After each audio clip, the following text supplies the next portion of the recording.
Hey everybody, it's Natasha with the Food Factor, and I think you're gonna like this Cajun spice blend. It has all different types of spices in it. You can make it a heat or you can make it sweet. So let's get into it.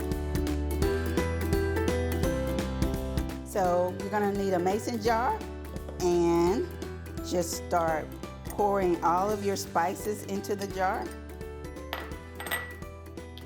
I like to use a lot of garlic powder and onion powder, so any recipe that has that in it is a hit for me.